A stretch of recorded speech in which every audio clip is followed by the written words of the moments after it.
جنات عدن يدخلونها يحلون فيها من أساور من ذهب ولؤلؤا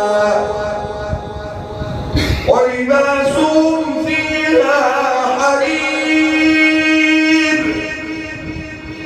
وقالوا الحمد لله الذي أذهب عنا الحزن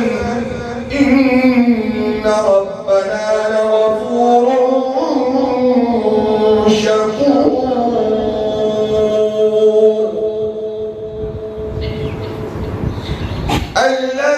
الذي أحلنا دار المقامة من